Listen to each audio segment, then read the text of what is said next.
please join me in welcoming Mike Brown from Rutgers, Tanya Innis and Phil Curry from University of Colorado Boulder, Diane Rover from Iowa State University, and Eve OBrien from University of Washington. So if you have questions, you can type your questions in the Q&A, and you can mention the speaker by name in the question unless it's for the entire panel. So without further ado, we'll have our first panelist, Mike Brown, Dr. Mike Brown, Assistant Dean for Access Programs and Director of Educational Opportunity Fund and the Director of Engineering Opportunity Fund.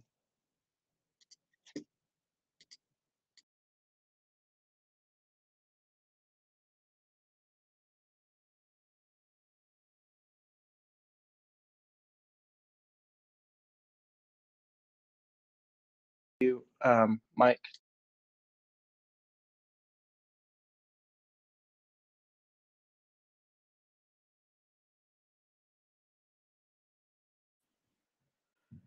Mike, you can just turn on your camera and mic using the icons at the bottom of your screen.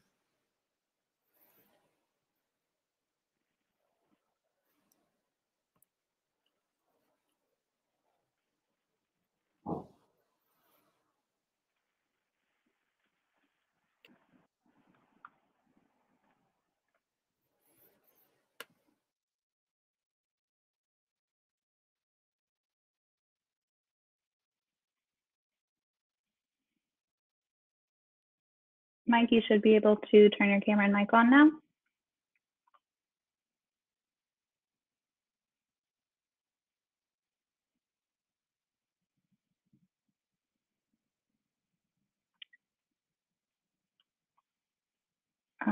Okay, Andrew, maybe we can move on to Tanya's presentation and we'll work with him, see what's going on.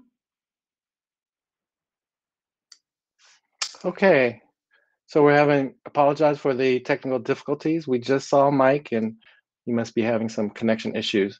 So next we'll have Tanya Innis, the Director of the Bold Center for the College of Engineering and Applied Sciences at the University of Colorado Boulder, and she will be joined by Phil Curry, Director of the Gold Shirt Program.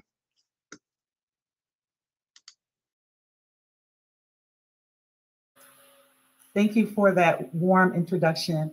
Hello, everyone. My name is Tanya Innis. I am the director at the Bold Center at the College of Engineering and Applied Science and the former director of the Engineering Gold Shirt Program at CU Boulder.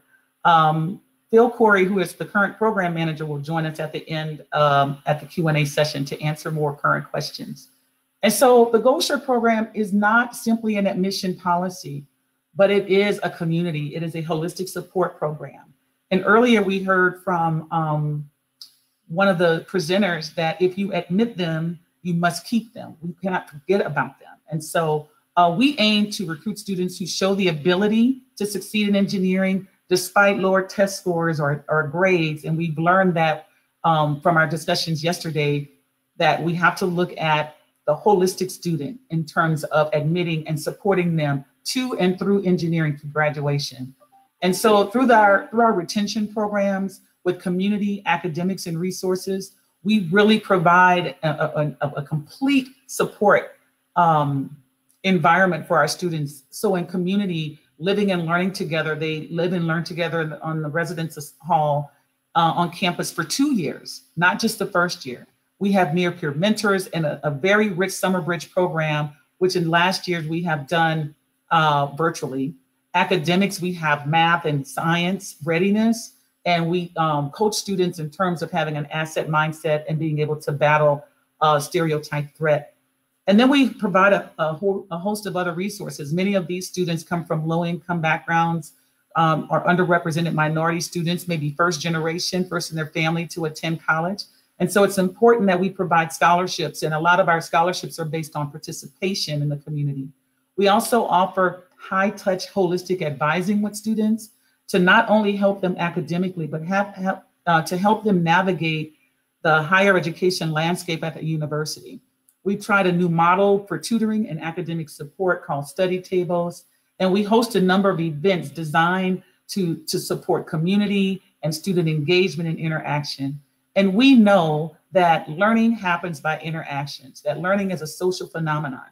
And so it is not okay to just open the door and let students in without providing this additional retention and support. We are in our 13th cohort, I believe. And we've had a number of students who are graduating and doing incredible things. And so I just appreciate the time to present to you all.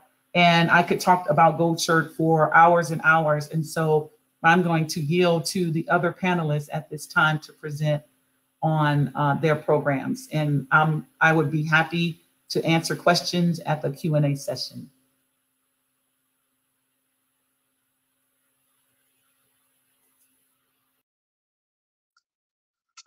Thank you very much, Tanya. I thought that was interesting that you include asset building and battling stereotype threat. And also that learning happens by social interaction. So next we'll have Diane Rover, University Professor of Electrical and Computer Engineering at Iowa State University.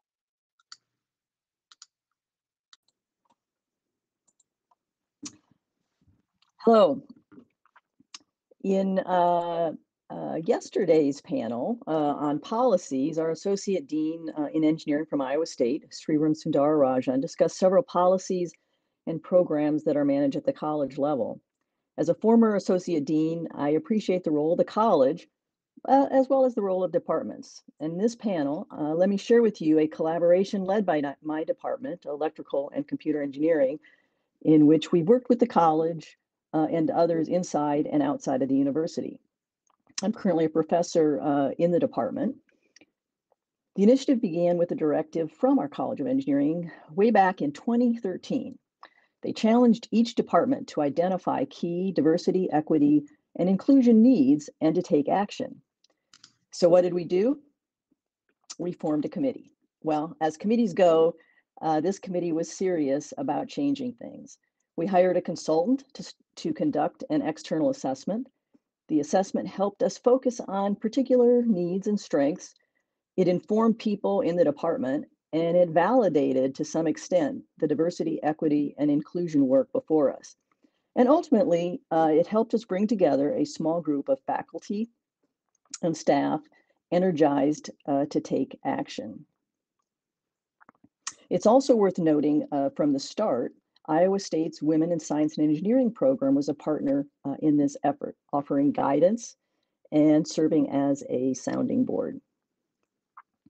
One action we took was to write proposals to the National Science Foundation to get funding to implement ideas and to gain more insights through research studies. In 2016, we received a RED grant, the Revolutionizing Engineering Departments program, and an STEM grant. STEM, which is scholarships in STEM, you've heard about that from several other speakers, provides scholarships to low-income students. The STEM grant is collaborative with two community colleges, Des Moines Area Community College and Kirkwood. And it supports the Excel Scholarship Program. Excel is electrical, computer, and software engineers as leaders. And then we recently doubled up on the C for cybersecurity as we added a new undergraduate program in the department. Through our Excel STEM grant, we wanted to focus on recruiting women into our majors. At the time of the proposal, on average across all of our majors in the department, we had under 10% of our undergraduate students being women, and we wanted to change this. However, the Excel program has recruited students from other social groups underrepresented and marginalized in our fields. In partnering with WISE, our goal was to leverage effective programming and practices already in place. WISE has emphasized student leadership development, both developing students' professional identity, as well as helping them understand organizational issues that might affect them, like structural and cultural inequities, not unlike what the Colorado Gold Shirt program is doing. WISE also has well-established outreach and engagement programs with pre-college audiences. And this really helped us market the new scholarship program. And in hindsight, we see this as even more important than we appreciated at the time. The scholarship program has been administered through the university's scholarship portal with college assistance. And the scholarship application specific to our Excel program has several essay questions about student activities, leadership, interests, and goals. And the selection committee does a holistic review. From the start, we wanted students to see the opportunities for them in the program, see themselves as engineers in our majors, and we needed to communicate this to prospective scholars. This communication review process also helped our program team better understand the backgrounds and motivations of students coming into and in our majors. We set up the program so that it would recruit students from all pathways into the majors, since we know that students choose our majors at different times and in different ways, and likewise make choices to stay in our majors. Thus, we awarded scholarships to incoming students, transfer students, undeclared engineering students after their first year, non-traditional students, and even current students. We wanted to learn more about and better support the student experience across diverse backgrounds and pathways. One of the strengths of the program reported by students is the community of scholars and their interactions with one another, alumni, and faculty mentors. The grant has also funded student participation in conferences such as Grace Hopper, IEEE WE, Richard Tapia, SOCNA, SHEP, Women in Cybersecurity. And we know that these conference experiences, when in person, have had tangible and intangible benefits and contributed to their sense of belonging and identity in these fields. We collaborate with education and social science researchers on these grants. Several publications are listed in the poster slides and are also found in the Excel website. Let me acknowledge Sarah Rodriguez, Erin Duran, Lisa Larson, Max Shelley, and their teams. Research and evaluation work has been vital. It's informed our programming. It's helping us learn more about our students, as well as the department and community college partners, influencing our recruitment and retention practices. Due to bringing scholars into the program at various entry points, we have become acutely aware of the wide variety of student backgrounds, needs, and experiences. And notably, by working with scholars and sharing scholars' stories, we are seeing our faculty being more aware of equity and inclusion issues as they relate to the classroom environment. In addition, through the partnership with community colleges, we can more closely follow and guide the journeys of students and mutually share in their educational and professional development. And let me conclude by noting that we have seen some gains in percentages and numbers that we set out to increase. However, admissions data over the past year has gone in the wrong direction, especially for women students in our pools. We know this hasn't been unique to us, and yet we are now energized again, hopefully better positioned to review, respond, and sustain momentum.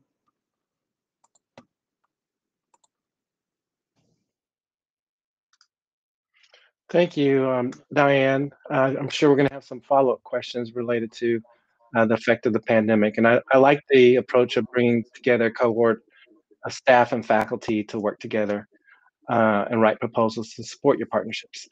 And next, I have the pleasure of introducing Dr. Eve OBrien. She's professor of electrical and computer engineering. Let's see, I think I got the wrong introduction. You're also the faculty director for UW Advanced and also the faculty director for and the principal investigator for the UW STAR. So thank you very much, Eve, for coming. Okay, and thank you. Can you hear me? Let's see. I can hear and see you. Oh, you just turned the mute on. I can't hear you now. I can't hear you. I'll let Kelly help you. Okay, she helped her. Thank you. Good afternoon or good morning, depending on where you are. I'm happy to be here, and I'm going to talk briefly about our STARS program, which is very much like what you heard from Dr. Innis. It's a program that we started at the University of Washington in collaboration with our colleagues at Washington State University in 2013. So just like at Boulder, we are giving our students a red shirt year, and we're reaching out to students all over the state of Washington who come from first generation or low income backgrounds.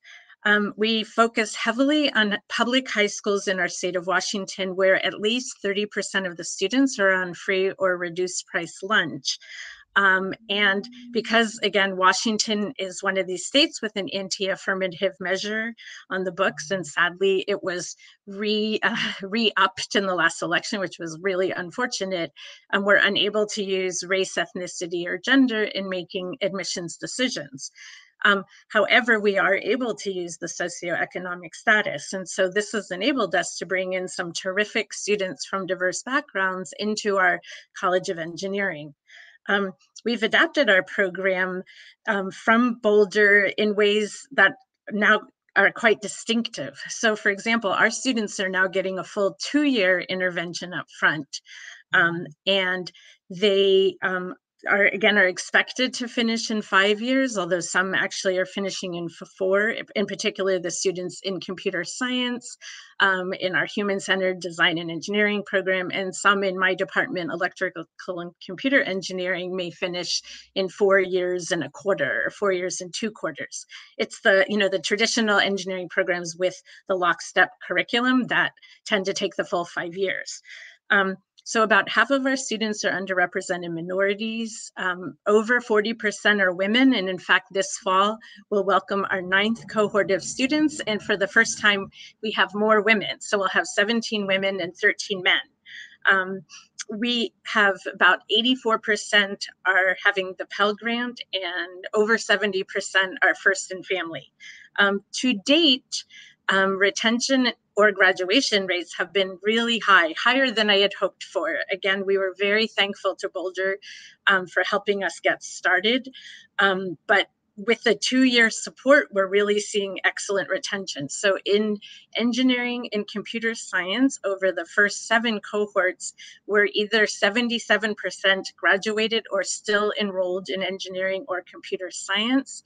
That increases to over 80% when we look at all of STEM, and it's 95% for all of the University of Washington. So we've been, very gratified and happy to see these outstanding results. Our students do work very hard. We were able to sustain the program by getting a permanent $500,000 a year commitment from the Washington State Legislature. There's a legislator from Bainbridge Island who said this is the most equity-minded program he knew of, and so he really stood up for us in the last biennium. We had started our program with an NSF STEP grant when they had that special Intel/GE round. And then we also got an STEM grant in 2016 to start our Red Shirt Consortium, which includes Colorado as well as Washington State, Boise State University, UC San Diego, and University of Illinois. So thank you for your attention, and I will yield the rest of my time to the floor.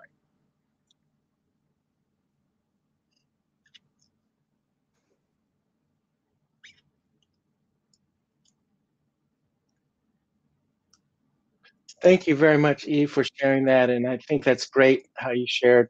You got support from the UW legislature and how you've built that consortium. And so I'm sure our attendees will want to learn more in the Q&A. And last but not least, hopefully technical issues addressed.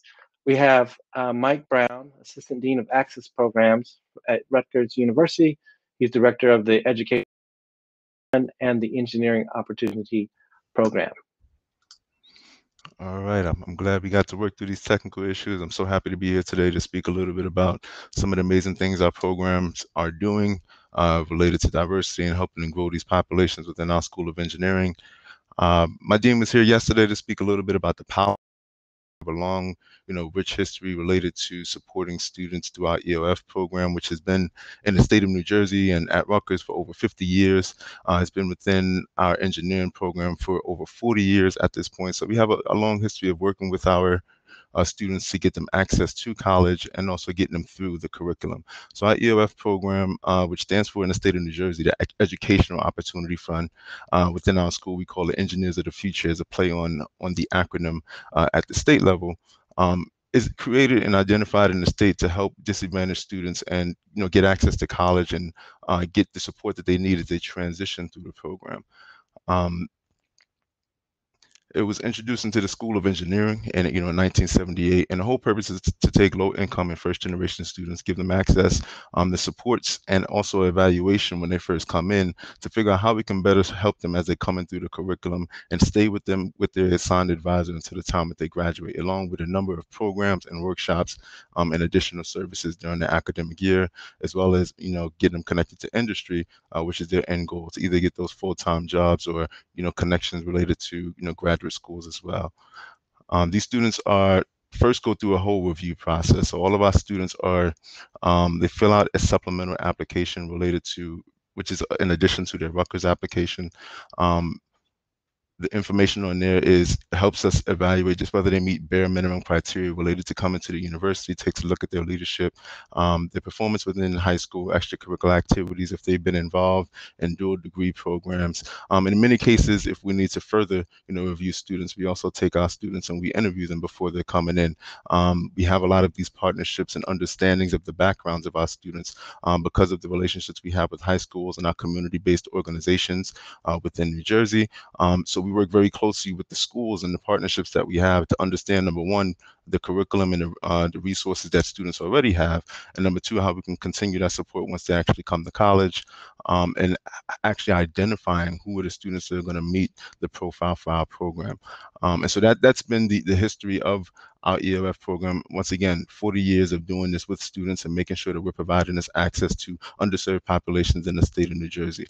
In 2014, we were able, because of the success of this program, Tom Farris, who's been with us since around that time, actually, he was a champion for us continuing to get additional students to come into this program, even if it wasn't supported on the state level. Let's get more of our underrepresented populations. We were also understanding that the demographic of EOF was changing because of the low-income first-generation demographic within New Jersey. So we wanted to make sure we were continuing to bring in women in engineering, Black and Latinx students, because those are the populations that we wanted to see grow within our school as well. So additional resources and additional funding were put into bringing on additional students within that program to go through through this similar process. So we have advisors, mentoring, academic supports to stay with them until the time that they graduate. So what does this actually look like? It starts off with a summer institute. So our students are admitted under the condition that they successfully complete our summer institute and that they get support while going through college. So we use that summer program as an evaluation tool to understand what are the things or what are the habits that they have before going into their first semester at Rutgers. It's typically a residential program where we fully immerse them in, tutoring, the classes, similar load to what they'll see during their first semester at Rutgers, computer programming classes, hands-on projects, department tours, intro to student organizations, all these things just to make sure that they know what to expect in college, and we see how they react to the stresses of being in an intense program like engineering. From there, we have an entire academic plan and, plan for our students going into the fall based on how they perform, getting feedback from their academic staff, from their residential staff, as well as their counselors who they've been assigned to. Then those students have that plan and go into the academic year.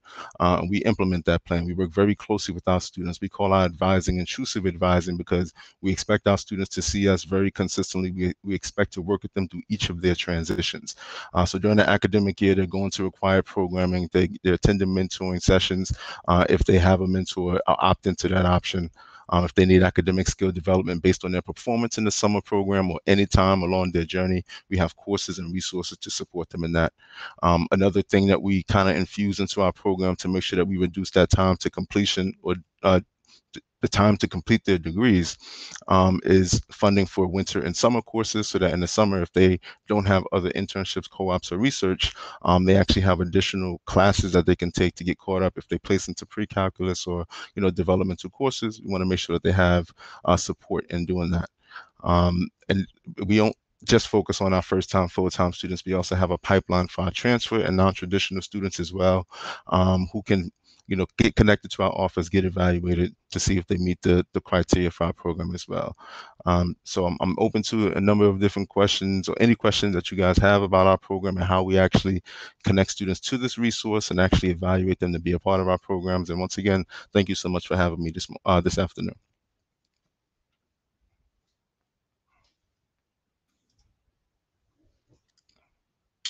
Thank you very much, Mike. You have a long-standing history of recruiting and supporting URM engineering students. So we'll invite all the panelists to come on and be prepared for questions. We already have a question. Using the athletic term redshirt puts a negative stigma on these low-income students. Does such terminology contribute to imposter syndrome that they may face? Are they admitted directly to engineering? Is one question that came in. So I'll jump in. Oh, go ahead, Tanya. Oh, okay. I was gonna just share. The Gold Shirt program was modeled after the idea of the athletic red shirt, and the reason we did that was that we saw that red shirt athletes, they're still on the team, right? And so they're still considered part of the team, even though it may be developmental in nature, not necessarily a negative connotation associated with that. We did have some students, you know, in those early years who felt like they were a year behind, right? And so we, you know, really tried to work with them and say, hey, it's not a race, you know, it's not where you start, it's where you finish. And we in engineering, I think, actually create this environment of imposter syndrome by communicating to students that, you know, you have to finish in 4 years. And so in our university, most students take 4.5 years anyway to graduate. And currently we have some students who are graduating in 4 years, maybe even 4.5. They're not even taking the full 5. Phil, I don't know if you wanted to add anything about that. I would just say that we've been really explicit in how we promote and our program and recruit students to let them know that their time to graduation, their experience is really dependent on their performance. And when we have a structured support curriculum that can, you know, put students on a 5-year track, it's really flexible and depending on students' major choice and things like that. So we've tried to, well, that is the genesis of our program. We've tried to move away in supporting students with understanding truly what their pathway looks like.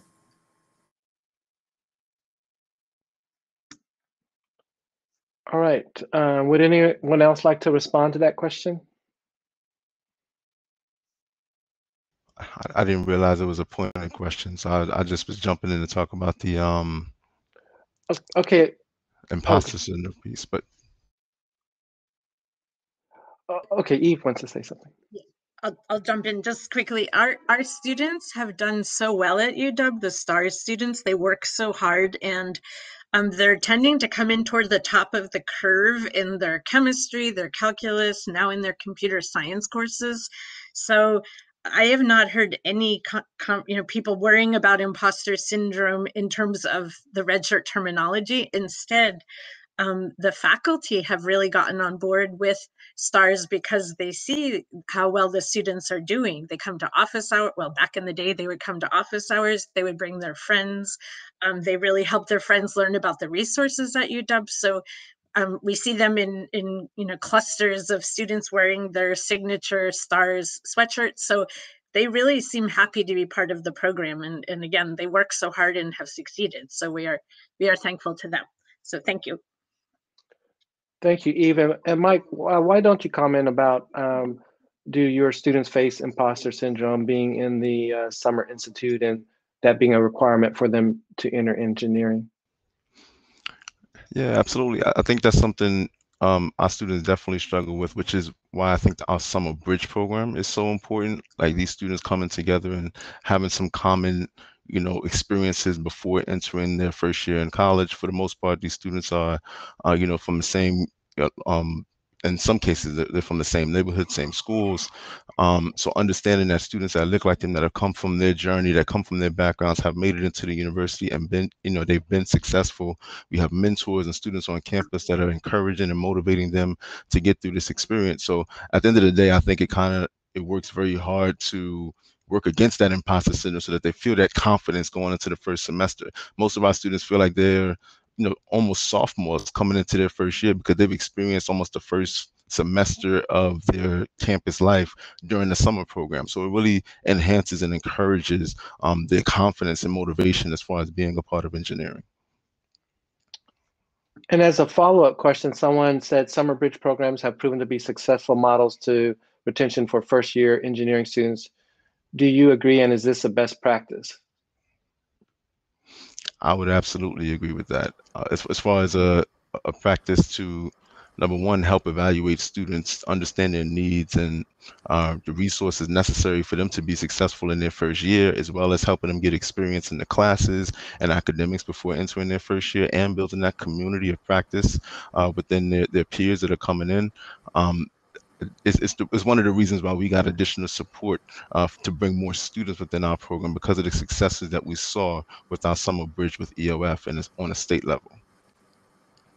And if I could just add on to the bridge programs, there's so many different types of bridge programs. And I think it is important for an institution to understand, you know, what are their objectives for their bridge program? What are the needs of their students? And I think it was mentioned in one of the panels yesterday that, you know, you really want to be very intentional and say, how do you need to prepare your students based on the kinds of experience that they're going to be getting in your programs? And so, so I think bridge programs are very effective, and then I think they can depend very much on each institution's needs and their students' needs. Yeah, and for us, Summer Bridge is really the cornerstone, is where we start not just the academic kind of support, but the community engagement and community support. What we're hearing at graduation, when we have those end of year celebrations from students who are graduating, they point back to the critical nature of the Summer Bridge program to connect them with a community of like-minded students who were there for the common purpose. Phil, I'm sure you want to share more. You've done the virtual Summer Bridge program in person, and we're going to do another virtual one this summer. Could you go ahead and elaborate on Bridge? Yeah, I would agree with what other folks have said. And, you know, based on the resources, you know, that we have for the scale of our Bridge program, which outcomes we prioritized, and similar to what Mike mentioned about program at Rutgers, community building is far and away one of the most important things that we can do in Bridge based on the scope of our program.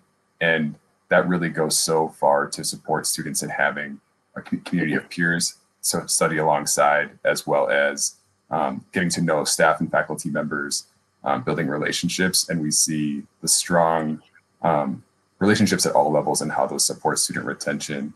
You know, Gold Shirt has a retention rate, it's 98 or 99 for first year, which is far and away above our college average. And we're working to improve support beyond that, but our students do note their overall experience in Bridge in supporting, and the relationships that they have in supporting them, especially in the first year. And as it relates to students entering college, the challenges of entering college, or the challenges of entering a predominantly white institution that has a reputation for not supporting students of color well, Bridge is a really important time to establish trusting relationships with each other and with the institution. And that's really how we prioritize the structure of our Bridge.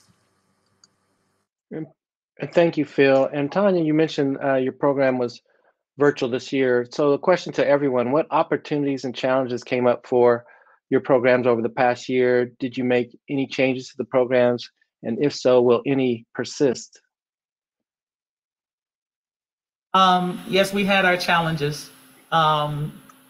And a lot of it had to do with not having that in-person contact and the community building suffering. And Phil can talk more directly about that because he's in direct, communication with the students. Yeah, the big benefit, I would say the only benefits of having to adapt to the pandemic are learning flexibility in different ways of providing access to experiences for students.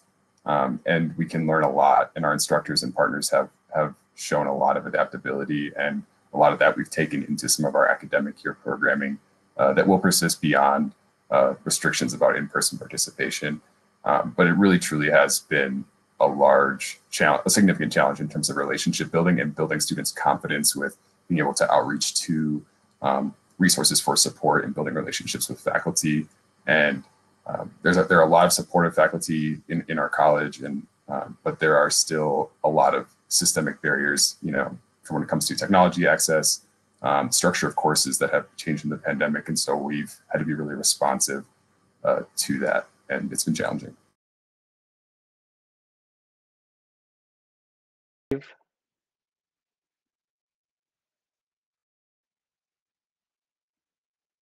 You can find the mute button or unmute. Thank you, host. So actually, I have a somewhat flip side. with the pandemic, which, you know, the pandemic was awful for everybody, right? But in some ways, I think it was slightly less awful for our STARS students because they had so many staff dedicated to building this community virtually, so that maybe we also, I think something that was brilliant that my colleagues, Sonia Cunningham and her staff came up with was before we moved online, they did tech checks with every student, made sure they knew how to, you know, was their bandwidth okay? Could they use their device? Could they use Zoom? Make sure they leave the camera on. All of these rules were put in place for engagement. And so the first year students actually seem very well connected, even though a lot of them have never met in person. And 83% of them made the dean's list in the winter quarter. And to me, that's, you know, kind of showing how, in fact, having this extra attention maybe puts our students ahead of just your everyday privileged student who's stuck at home in mom's living room and nobody's paying attention to them. So not to say that we want to keep doing it this way, for sure, no, but it was very interesting to see that they did a lot better than we thought. And some came to campus because they knew they didn't have a safe space or a place where they could study at home. And I think that was really important for some students, but it's been an interesting year. So thank you.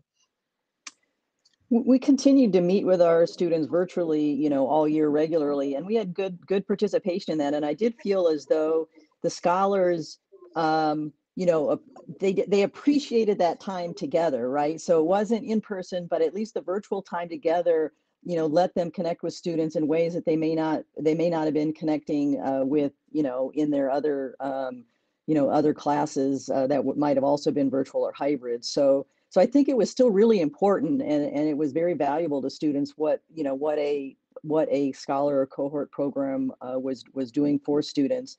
And likewise, we did have one gathering at the end of spring semester, and it was the first time some students got to see each other. And it was the energy that they had was, you know, it re-energized all of us in the program. And I think two side benefits perhaps would be one that somebody noticed. I think some students did perform academically perform better in the virtual or hybrid environment, and so that was nice to see that some might have taken advantage of that. And then the second was that that we did more reflections in with the students in some cases, and so I think the reflection writing, it was interesting to see students engage with that, and it might have, you know, I think it helped us learn more about them, and hopefully maybe them learn a little bit more about themselves as they were going through this process. So I hope there might be some, you know, benefits from that, and maybe they even appreciate the role of reflection in their development as well. All right, thank you. We have a couple more questions and about 4 minutes left. So one of the questions, what are some of your requirements for transfer to engineering majors? For example, must they have a certain GPA and or classes? Can I have maybe one person answer this one? So, within Rutgers, so our program, I mean, since it's a statewide program, the nice thing is that there are EOF programs at each of the institutions within New Jersey, and we all have a relationship with one another for the most part. We meet on a monthly basis for director meetings, or there are different conferences and stuff. So we have some relationship there, especially for the community colleges that are sending their students to us after the 2 years, after 1 year when they actually transfer. Students still have to meet the regular admission guidelines for the transfer population that's coming in, but they also want to get connected to a support community once they are at Rutgers. So yes, they still have those same engineering requirements as if they're transferring from the community college in any other 4-year institution, but they also have this additional support that's now here to help them once they come in, to get connected to a community and any other resources that they need to kind of help them transition into the university. All right, thank you. And the last question that's in the chat right now. During the pandemic, marginalized groups suffered a high level of mental stress that might affect their performance. Did that in fact happen? And what interventions did you execute at your institution? For example, pass, fail, or other? It's true. right?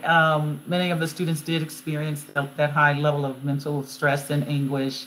And yes, our campus did institute a pass-fail option for many classes, and that seemed to be helpful for students.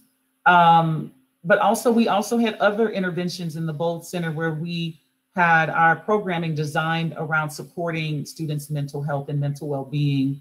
And so we were sending out, we had a generous donor, a corporate donor who said, here's some funding, we want you to support mental health. So we were sending out yoga mats and hosting yoga sessions and chat sessions and Zumba virtually, supporting our student societies in a number of ways, because we couldn't have the physical interaction, but we did a lot of mailing things out and checking in with students on an ongoing basis.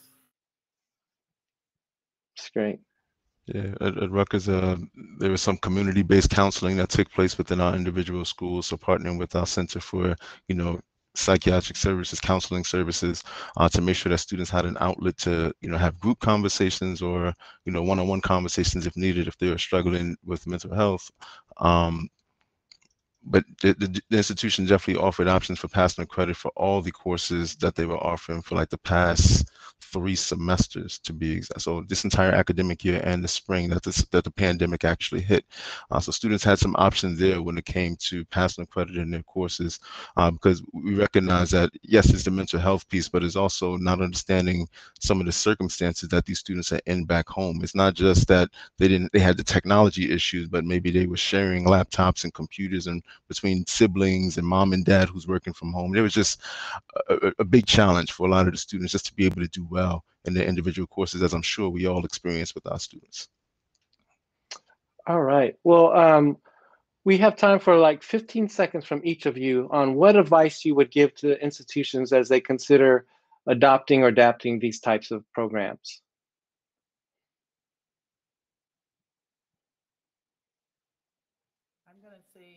I mean, I would say take a team approach. I mean, we've benefited, this is especially at the department level, team approach, use all levels of the institution, use the academic, the student side, academic affairs, student affairs side, and just take a team approach and partner and make sure you're bringing in lots of different perspectives in support of the students.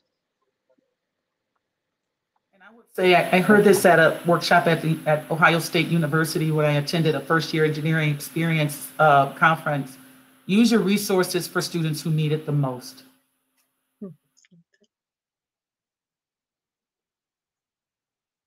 I would say slow and steady wins the race, right? The tortoise beat the hare. And I heard someone say this earlier. So 4-year graduation rates make sense for privileged students, but they don't make sense for students who didn't grow up in privilege. There's been a big conversation around, holistic admissions practices. I think another big thing to look at is just holistic advising and looking at our students holistically as far as the resources that they need and trying to centralize some of those services and resources for students. So anyone looking to like implement practices and ways to help students, if we can kind of centralize that stuff, because our most needy students aren't going from department to department. Once they trust a unit or department, they want to be able to get everything that they need in one place if possible, or as many resources as possible. All right. Did you want to say something, Phil?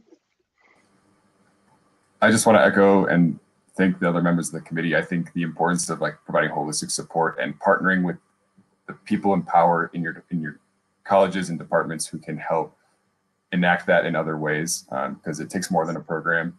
And we've been really fortunate to have powerful partners advocate for expanding and duplicating the types of support so that students can experience it wherever they go in their college experience at CU. And we need to keep doing that. Well, I want to thank you, all the panelists, for sharing your experience and continuing on with this very important work. So I want to remind all the attendees here to provide feedback on the whiteboards in the lobby during the break. And also there's going to be a single feedback question in the poll everywhere, and a link will be posted as an announcement that'll pop up on your screen. So with that, we'll adjourn this and be ready for our break now. Thank you very much for coming.